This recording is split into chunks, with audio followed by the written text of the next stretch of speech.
বাক স্বাধীনতার পক্ষ থেকে আপনাদের সকলকে শুভেচ্ছা। আজকে যে বিষয়টি নিয়ে কথা বলবো, এই বিষয়টি নিয়ে বাংলাদেশের কোটি কোটি মানুষের মধ্যে একটি প্রশ্ন যে অন্তর্বর্তীকালীন সরকার, এই সরকারটাকে আসলে ইন্টিরিয়াম গভর্নমেন্টটাকে আসলে এটা কি বৈধ নাকি অবৈধ? কারণ ইন্টিরিয়াম গভর্নমেন্ট নিয়ে আপনারা দেখেছেন যে নানাভাবে নানা জায়গায় বৈধতা এবং অবৈধতা দুইটা নিয়ে কিন্তু আসলে প্রশ্ন উঠেছিল। এটা কিন্তু অনেক প্রশ্নের জবাব দেওয়া হয়েছে। আপনাদের সাথে সেই বিষয়টি নিয়ে আসলে কথা বলবো যে ইন্টিরিয়াম গভর্নমেন্টের বর্তমান যে অবস্থা, সে অবস্থা থেকে তারা আসলে তাদের বৈধতা কতটুকু, বা ভবিষ্যতে নতুন একটা সরকার গঠন হলে তারা যে সংস্কারের কাজ করছেন, ডক্টর মোহাম্মদ ইউনূস স্যার তিনি যে আসলে কাজ করছেন সংস্কার নিয়ে, এবং সংস্কার থেকে তারা নির্বাচনের দিকে যাবেন। তো একটা ভবিষ্যতে যখন সরকার গঠন হবে, কারণ অন্তর্বর্তীকালীন সরকার ইন্ডিয়ান গভর্নমেন্ট আর সারা জীবন থাকবে না, তারা একটা নির্দিষ্ট সময় থাকবে। এখন তারা সে ডেটটা বা সময়টা দিচ্ছে না, এটা দেখেছেন আপনারা। কিন্তু ধরুন এটা 1 বছর, 2 বছর, 3 বছর, যতদিনই হোক তাদের তো একটা সময় তো যেতে হবে। এমন তো না যে তারা সারা জীবনের জন্য বসে যাবে, বিষয়টা তো তা নয়। এখন কথা হচ্ছে যে একটা পরবর্তীতে যখন সরকার গঠন হবে, নির্বাচিত যে সরকার হবে, সে সরকার এসে তাদের যে সংস্কারগুলা বা তারা যে পরিবর্তনগুলো করছে, সে পরিবর্তনের যে বৈধতা, সে বৈধতা কতটুকু, সেটাই মানুষ বারবার জিজ্ঞেস করছে। যে তারা যে সংস্কারের কথা বলছে, তারা যে কাজগুলো করছে, সে কাজগুলোর বৈধতা আদৌ ভবিষ্যতে কতটুকু এক্সিস্ট করবে, বা বর্তমানে এই সরকারের বৈধতা কতটুকু, সেটা নিয়ে কিন্তু মানুষের বিভিন্ন প্রশ্ন উঠছে। সেক্ষেত্রে আমরা কিন্তু পাল্লাপাল্লি দিয়ে দুই পক্ষই দেখতে পাচ্ছি। কেউ কেউ বলছে এই সরকারের বৈধতা 100%, আবার কেউ কেউ বলছে এই সরকারের বৈধতা 0%, কোনো বৈধতাই নাই। এখন আপনাদের সামনে আমি যুক্তি খণ্ডন করে বোঝাবো যে অন্তর্বর্তীকালীন সরকারের অবস্থানটা কোথায়। আপনারা যদি আইনগত অবস্থান দেখেন, সাংবিধানিক অবস্থান দেখেন, গণতান্ত্রিক অবস্থান দেখেন, তাহলে এই অন্তর্বর্তীকালীন সরকারের কোনো বৈধতা নেই আসলে। কারণ আমাদের সংবিধান বলে যে অন্তর্বর্তীকালীন যে সরকারটা, এই সরকারের কোনো জায়গাই নেই। সংবিধানে কিন্তু এটা পাশ হয়েছে, এবং সংবিধানে আপনারা জানেন যে তত্ত্বাবধায়ক সরকার যখন ছিল, প্রিভিয়াসলি যখন ছিল 7 থেকে 8, সে সময় 7 থেকে 9-এর ওই যে ফ্রেমটা, ওই ফ্রেমে কিন্তু আসলে দেখা গিয়েছে যে এই ফ্রেমটা থেকে যখন মানুষ, আওয়ামী লীগ, বিএনপি সবাই মিলে যখন আন্দোলন করে যখন তত্ত্বাবধায়ক সরকারকে মানে আপনার পতন করা হলো, মানে কাইন্ড অফ তাদেরকে ফোর্স করা হলো আপনার ইলেকশনের জন্য। তারপরে আমরা যেটা দেখতে পেলাম, শেখ হাসিনার নেতৃত্বে, প্রধানমন্ত্রী শেখ হাসিনার নেতৃত্বে যে সরকার গঠন হলো, সেই সরকার গঠন করার পরে সংবিধানে আইন পাশ হলো যে তত্ত্বাবধায়ক সরকারের কোনো এক্সিস্টেন্স থাকবে না। দুই সরকার, মানে এক সরকারের যে টার্ম, সেটা শেষ করার পরে তত্ত্বাবধায়ক সরকারের কোনো আর এক্সিস্টেন্স থাকবে না, সেটা আমাদের সংবিধানের রীতি অনুযায়ী। তো অন্তর্বর্তীকালীন সরকার, তত্ত্বাবধায়ক সরকার, কোনোটার কিন্তু সাংবিধানিক কোনো ভিত্তি নাই। ঠিক আছে, এটা হচ্ছে 1 নম্বর পয়েন্ট।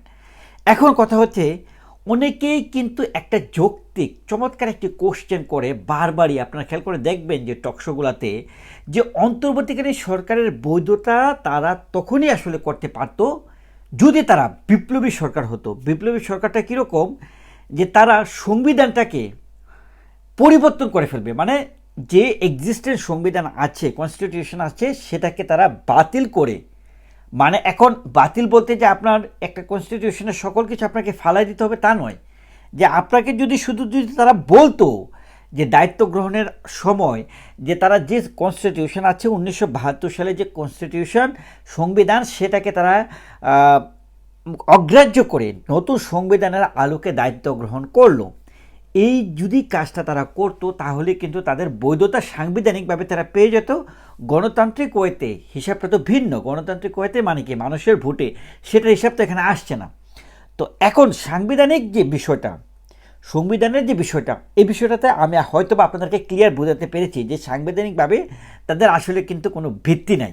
এখন আসুন, রাষ্ট্রপতি হাত থেকে দায়িত্ব নিলে সেক্ষেত্রে তাদের বৈধতার বিষয়টা কতটুকু থাকে। এখন খেয়াল করে দেখুন যে আমাদের কনস্টিটিউশন অনুযায়ী রাষ্ট্রপতিকেও সেই শক্তিটা দেয়া হয় নাই যে রাষ্ট্রপতির বলয়ে তিনি অন্যদেরকে আপনার এককভাবে দেখা গেছে যে, কারণ রাষ্ট্রপতির সাপোর্টটা থাকতে হবে হচ্ছে সংসদের যে সদস্য, মেজরিটি সদস্যের আলোকে রাষ্ট্রপতিকে ওই বলয়টা ধরে কিন্তু আসলে এই কনস্টিটিউশনের আলোকে তাদের পরিবর্তন করতে হবে। তো রাষ্ট্রপতির হাত ধরে যে তারা মনে করেন যে বৈধতা পেয়ে যেতে পারে, বিষয়টা তাও নয়। কিন্তু তারপরেও আপনি লজিকের খাতিরেও যদি ধরেন যে রাষ্ট্রপতি যে কিনা আসলে সংবিধানের আলোকে রাষ্ট্রপতিকে আপনার সিলেক্ট করা হয়েছিল, দায়িত্ব গ্রহণ করেছিল, সেই রাষ্ট্রপতির হাত ধরে এখন ইন্টিরিয়াম গভর্নমেন্ট দায়িত্ব গ্রহণ করলেন, বা এক্সিস্টিং যে আপনার সংবিধান আছে সেটার আলোকেই দায়িত্ব গ্রহণ করলেন, ধরলাম আমি। তারপরেও এখানে যে প্রবলেমটা দাঁড়াচ্ছে সেটা হচ্ছে যে, আমরা দেখেছি যে অন্তর্বর্তীকালীন সরকারকে নিয়ে অনেক সমালোচনা হয়েছে একটা বিষয়ে। সেটা হয়েছে যে অন্তর্বর্তীকালীন সরকার তারা যদি দায়িত্বটা গ্রহণ করার পরে সংবিধানকে অবজ্ঞা না করত, তাহলে কিন্তু তাদের এই সংবিধানের আলোকে তাদের বৈধতা নিয়ে এত প্রশ্ন উঠত না। ভাই, প্রশ্নটা কখন উঠছে খেয়াল করে দেখো, তারা যখন দায়িত্বটা গ্রহণ করলো, একটা মানুষকে এই প্রশ্নটা করেছিল তাদের বৈধতা নিয়ে। কেন এই বৈধতার বিষয়টা আসছে? কারণ তারা কিছু কিছু জায়গায় তাদের, যেমন সংবিধানকে বারবার অ্যাটাক করা হয়েছে বলে অনেকে দাবি করছে। এটা শুধু আমার দৃষ্টিতে সেটা হচ্ছে তা নয়। আপনি যদি খেয়াল করে দেখুন যে টকশোগুলোতে যদি আপনি খেয়াল করে দেখুন যে বারবার তারা অন্তর্বর্তীকালীন সরকারের ভিতরে উপদেষ্টা মণ্ডলীতেই সংবিধানকে অগ্রাহ্য করেছে বারবার, এবং সংবিধানের সর্বোচ্চ যে অবজ্ঞাটা করেছে শেষের দিকে এসে, যে তিনজনকে আসলে ফারুকী ভাইকে দায়িত্ব দেওয়া হলো, মাহফুজকে দেয়া হলো। তো মাহফুজ আলম ভাই আসলে তার দায়িত্ব গ্রহণ করার আধা ঘন্টার মধ্যে সে সংবিধানকে পুরোপুরিভাবে মানে একদম ঢিল মেলে পানিতে ফেলে দিয়েছে। এখন দেখুন আমাদের সংবিধানের যে বিষয়টা, আমাদের সংবিধানটা হচ্ছে এরকম যে আপনি সংবিধানকে যখন প্রতিজ্ঞা করলেন যে এই সংবিধানটাকে আমি রক্ষণ করব, পালন করব, মানব, এবং এটার ভিত্তিতে আমি দেশ পরিচালনা করব, এই কথাটা আপনি বললেন কিছুক্ষণ আগে। আপনার দায়িত্ব নেওয়া শেষ, তার কিছুক্ষণ পরেই যদি আপনি এই সংবিধানকে অবজ্ঞা করেন, তাহলে কি এই সরকারের সাংবিধানিক কোনো ভিত্তি বা বৈধতা থাকে? আমার মনে হয় না যে অন্তর্বর্তীকালীন সরকার তাদের বৈধতা বা সংবিধান তাদেরকে বৈধ বলে না অবৈধ বলে এটা নিয়ে তাদের কোনো মাথা ব্যথা আছে বলে আমি পার্সোনালি তাদের কাছ থেকে আমি এই ধরনের কোনো দৃষ্টিভঙ্গি বা চিন্তা চেতনা তারা এরকমটা ভাবছে, এরকমটা আমি দেখিনি। একজন ব্যক্তির দ্বারাও আমি সেটা দেখিনি। এটাও আসলে আমি এত মাথা ঘামাচ্ছি না বিষয়টা নিয়ে। বিষয়টা হচ্ছে যে অন্তর্বর্তীকালীন সরকার দায়িত্ব গ্রহণ করার পর থেকে তাদের একটা জোর ছিল, সেই জোরটা হচ্ছে যে আমরা একটা নতুন একটা বাংলাদেশ পেয়েছি। তাদের যে ভাষাটা আমি আপনাদেরকে বলছি যে আমরা একটা নতুন বাংলাদেশ পেয়েছি, সে বাংলাদেশটা আমরা আমাদের আঙ্গিকে সাজাবো, আমরা আমাদের আঙ্গিকে সংস্কার করব, আমরা আমাদের আঙ্গিকে নির্বাচন দিব, আমরা আমাদের আঙ্গিকে আমরা ডিসাইড করব যে বাংলাদেশে কি হবে কি হবে না। কিন্তু তাদের যে এই কাজটা, তাদের যে ডিসাইড করার যে পাওয়ার বা ক্ষমতা বা বৈধতা, সে বৈধতার প্রশ্নটা তখনই চলে এসেছে যখন তারা 100 দিনের উপরে কিন্তু পার হয়ে গেল অন্তর্বর্তীকালীন সরকারের। ঠিক সেই সময়ের মাঝখানেও তারা কিন্তু আসলে তাদের যে দায়িত্বটা, তাদের যে মানুষকে আসলে হ্যাপি করার জন্য মানুষের যে এক্সপেকটেশনটা ছিল, সেই জায়গাটা তারা আসলে আপনার মিট করতে পারে নাই। এবং মানুষের এক্সপেকটেশনের যে ছিল, আকাশ ছোঁয়া এক্সপেকটেশন ছিল। কারণ অন্তর্বর্তীকালীন সরকার ডক্টর মোহাম্মদ ইউনূস, কারণ ডক্টর মোহাম্মদ ইউনূস কিন্তু এমন একজন ব্যক্তিত্ব যে কিনা শান্তিতে নোবেল পুরস্কার পেয়েছে। এবং আপনি খেয়াল করে দেখুন যে বাংলাদেশের খুব কম ব্যক্তিত্বই পাবেন যারা কিনা বহির্বিশ্বে এত বড় বড় লিডারদের সাথে কাঁধে কাঁধ মিলিয়ে আপনার ঘুরে বেরিয়েছে।